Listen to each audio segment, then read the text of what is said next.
En fait, ça me fait un peu bizarre parce que j'ai l'impression qu'une semaine est passée alors que c'était hier. Je m'étais jamais s'y trouvé dans une situation de vivre au jour le jour. C'est même heure par heure. On entend des tirs, on entend des coups de feu. Puis au bout de 2 heures et demie, 3 heures, tout d'un coup, le calme réapparaît. Donc on se dit, tiens, une trêve, ça y est. Et tout d'un coup, ça repart. Voilà.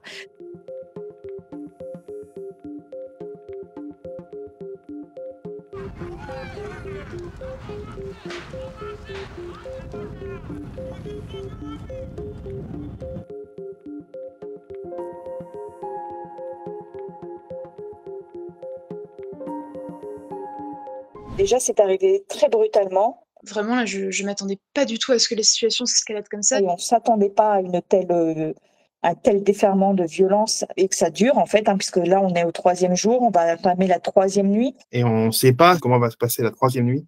Donc les gens sont sur l'expectative. On s'est carrément organisé avec la rue complète. On a mis des barrages aux accès de la rue et il va y avoir des rondes toute la nuit. On a fait un groupe WhatsApp et on s'organise. Dès que quelqu'un rentre dans la zone, on se prévient. En une journée, je suis passée de l'incompréhension, de l'appréhension surtout, à un peu, pas de la résignation, mais disons que là, tout de suite, si l'appartement brûle, euh, disons que c'est une éventualité à laquelle je suis prête. J'ai préparé un sac tout à l'heure. C'est pas forcément un sac dans lequel j'ai mis tous les objets les plus précieux de l'appartement, mais plutôt voilà, mon passeport, mes papiers d'identité, quelques affaires, vêtements, affaires de toilette, etc. pour pouvoir vivre quelques jours ailleurs éventuellement s'il le faut.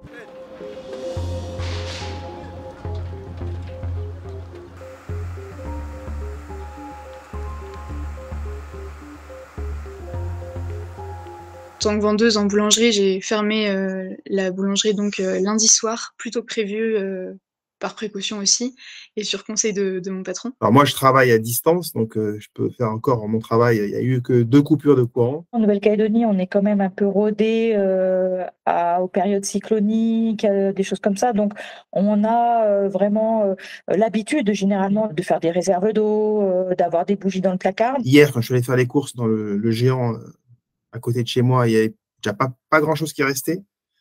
Ils ont fermé à midi et ils n'ont pas réouvert aujourd'hui. Et moi, ce qui me questionne, c'est demain. C'est quand ça va s'apaiser, quand voilà, on va revenir à une sorte de normalité, on va être obligé de retourner au travail. Dans quel état va être la ville? Comment on va pouvoir se relever de ça? Ouais, il y a une forte incertitude sur la suite. Mais je pense qu'actuellement, en tout cas les résidents, les gens sont plutôt concentrés sur leur bonne santé, le fait de rester bien à l'abri, se serrer les coudes. Voilà, donc l'heure est plutôt à la solidarité et pas forcément tout de suite à la reconstruction derrière et à l'après.